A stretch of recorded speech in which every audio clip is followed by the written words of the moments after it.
Welcome back to the Delaware Way. I'm Larry Menti. Dinosaurs are coming to Delaware. To talk about that, Halsey Spruance is the executive director of the Delaware Museum of Natural History. So, big exhibit.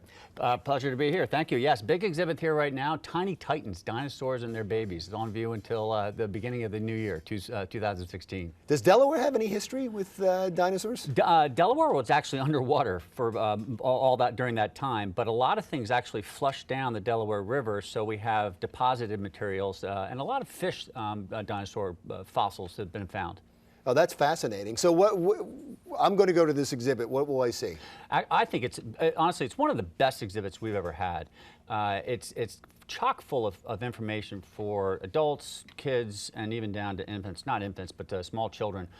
You will see the result of many years of research by a paleontological team studying eggs around the world, dinosaur eggs. And what they found are some really interesting things, such as the raptors. We've seen them in Jurassic Park. Sure. That scared many people. Those eggs are done in clusters. They were group done and group laid. And they've actually found these clusters all over the world. And the other part is the big brontosaurus, the very large ones, how they actually deposited their eggs. And they were done in a very communal sense as well. Now, I was told that the raptors we saw in Jurassic World and Jurassic Park aren't really what the raptors were like at all. Is that the case? I think there was definitely some Hollywood editorializing on it, but no, there's a certain amount of truth in it. I mean, Jurassic Park used a lot of experts to guide the film. I was also learning, you have these events come, and you have these events come that are big and are fun. But you also have daily exhibits, and sure. I was reading about these. You have learning nooks or nature nooks. Yeah, so I think this is really where museums are moving to the future, where much more interactivity. You know, 20 years ago, interactivity meant you had a computer panel in front of a diorama. Now it's all about immersive play, immersive interactions with things, and the Nature Nook at the museum is exactly that. So kids and their parents can come in and actually be guided on an activity or some sort of a concept testing. Although the kids won't know it, it's hidden as science, but they're having fun. Which is why Learning Nook would have been an awful title. Yeah.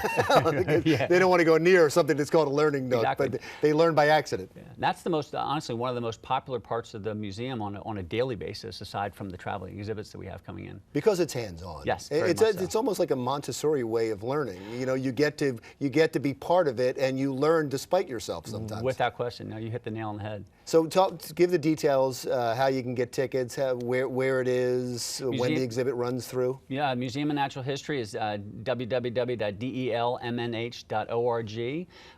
You can find all sorts of information on there about our opening hours, the admission prices. This exhibit runs through early January, and come on in before then, please.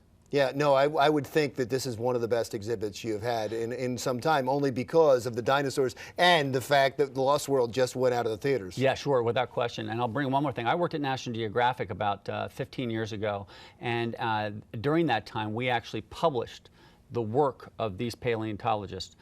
That work has actually been corrected because they found new information since then. So the exhibit that we have right now focuses on the National Geographic story that we did, but things have changed in the meantime. So it's a continually evolving tale. Well, give me one. Give me one of the changes. They thought that one of the raptor eggs that they had was in fact a different type of dinosaurs. And when they went back and did some of the anatomy tests on it and analysis of it, they found out it was something completely different.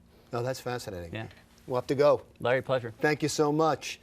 Halsey Spruance, the executive director of the Delaware Museum of Natural History. When we come back, you can learn a lot more about the natural resources and the outdoors in Delaware just by going online. We'll talk to some people with that site, Outdoor Delaware, when we come right back.